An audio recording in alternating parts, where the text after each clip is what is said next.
Assalamualaikum warahmatullahi wabarakatuh. Saya Rizky Kumalasari dengan NIM C1C01927. Pada kesempatan kali ini akan membahas salah satu materi dalam mata kuliah Akuntansi Syariah dengan judul Sumber Hukum Islam. Untuk sumber hukum Islam yang pertama yaitu adalah Al-Quran. Al-Quran adalah kalam Allah dalam bahasa Arab sebagai sebuah mukjizat yang diturunkan kepada Nabi Muhammad SAW melalui utusan Allah, yaitu Malaikat Jibril alaihissalam, untuk digunakan sebagai pedoman hidup bagi manusia dalam menggapai kebahagiaan hidup baik di dunia maupun di akhirat. Al-Quran tidak turun secara sekaligus, melainkan secara berangsur-angsur. Adapun dua alasan mengapa Al-Quran diturunkan secara berangsur-angsur, yaitu untuk menguatkan hati dan untuk menertilkan Al-Quran. Yang selanjutnya adalah mukjizat Al-Quran, yaitu keindahan seni bahasa Al-Quran, kebenaran pemberitaan Al-Quran, kandungan Al-Quran. Untuk pemberitaan Al-Quran tersebut, semua berita, baik masa lalu maupun masa yang akan datang, sudah terdapat di dalam Al-Quran. Dan yang di dalam Al-Quran tersebut, untuk masa depan pasti akan terjadi nantinya. Selanjutnya adalah fungsi Al-Quran, yaitu sebagai pedoman hidup, rahmat bagi alam semesta, cahaya petunjuk, peringatan, penerang dan pembeda, pelajaran, sumber ilmu, hukum, obat penyakit jiwa, pemberi kabar gembira, dan juga pedoman melakukan pencatatan. Al-Quran sebagai sumber hukum. Al-Quran dijadikan sebagai sumber hukum yang utama, karena Al-Quran berasal dari Allah SWT yang Maha mengetahui apa yang terbaik bagi manusia dalam mencapai kehidupannya, sehingga selamat di dunia dan juga akhirat. Al-Quran memuat seluruh aspek hukum terkait dengan akidah, syariah, dan akhlak, serta terjaga keaslian dan keautentikannya. Hukum yang kedua yaitu adalah as-sunnah. As-sunnah ialah ucapan, qauliyah, perbuatan, fi'liyah, serta ketetapan-ketetapan atau takririyah Nabi Muhammad SAW yang merupakan sumber hukum Islam kedua setelah Al-Quran. Dalam segi jumlah perawinya yang bersambung mata rantainya atau mutasil as-sanad, ulama mengelompokkan hadis atau sunnah menjadi tiga, yaitu yang pertama adalah hadis mutawir, adalah hadis yang diriwayatkan oleh sejumlah orang yang tidak terhitung jumlahnya. Yang kedua adalah hadis masyhur, yaitu hadis yang diriwayatkan dari Nabi oleh seorang, dua orang, atau lebih sedikit dari kalangan sahabat, atau diriwayatkan dari sahabat oleh seorang atau dua orang perawi.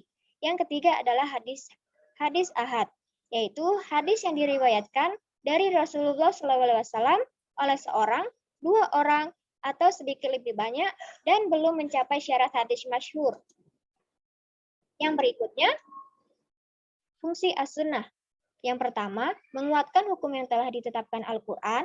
Yang kedua, memberikan keterangan ayat Al-Quran dan menjelaskan rincian ayat-ayat yang masih bersifat umum.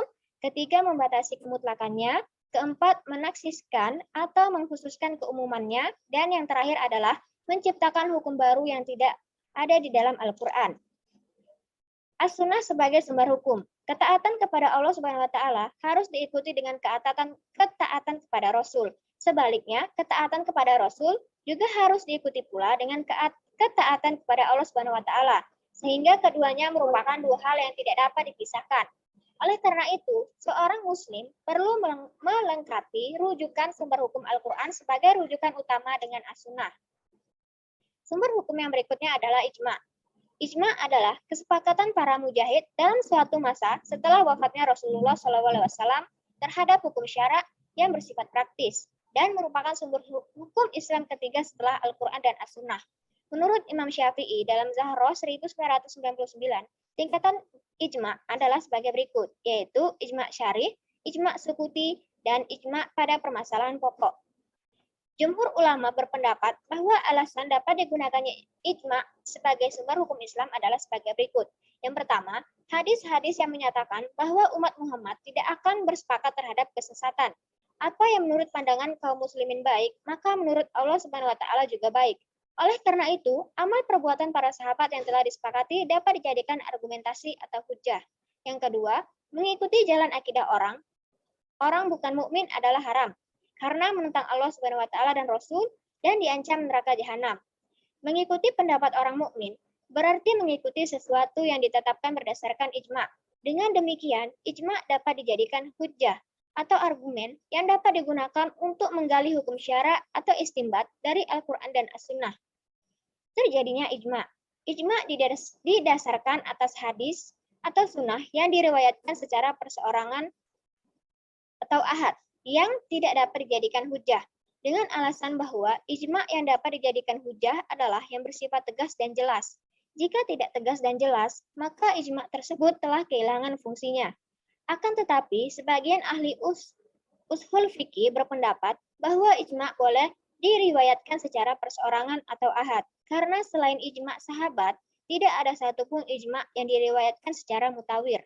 Selanjutnya, sumber hukum yang terakhir adalah qiyas. Qiyas menurut bahasa adalah pengukuran sesuatu dengan yang lainnya atau penyamaan sesuatu dengan sejenisnya. Sedangkan menurut terminologi, definisi qiyas secara umum adalah suatu proses penyingkapan kesamaan hukum, suatu kasus yang tidak disebutkan dalam suatu dalil, baik di Al-Quran dan As-Sunnah, dengan suatu hukum yang disebutkan dalam dalil tersebut karena ada kesamaan dalam alasannya atau ilat. Qiyas dapat dianggap sebagai sumber hukum jika memenuhi persyaratan berikut ini. Sepanjang mengacu dan tidak bertentangan dengan Al-Quran dan As-Sunnah. Qiyas diperlukan karena dalil-dalil dalam Al-Quran dan As-Sunnah itu universal dan global. Lalu, qiyas juga disesuaikan dengan logika yang sehat. Argumentasi atau kehujjahan qiyas. Wahai orang-orang yang beriman, taatilah Allah dan taatilah Rasul Muhammad dan ulil amri, pemegang kekuasaan di antara kamu.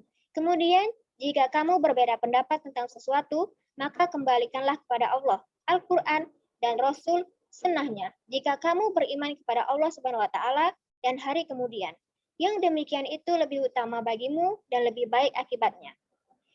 Dari arti ayat di atas menjadi dasar hukum qiyas, sebab maksud dari ungkapan kembali kepada Allah Subhanahu wa Ta'ala dan Rasul dalam masalah khilafiyah tiada lain adalah perintah supaya menyelidiki tanda-tanda kecenderungan apa yang sesungguhnya yang dikehendaki Allah Subhanahu wa Ta'ala dan Rasul-Nya.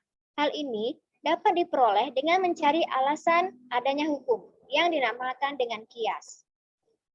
Baiklah, begitulah pembahasan yang bisa saya lakukan pada kesempatan kali ini.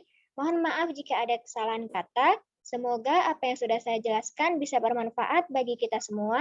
Saya akhiri. Wassalamualaikum warahmatullahi wabarakatuh.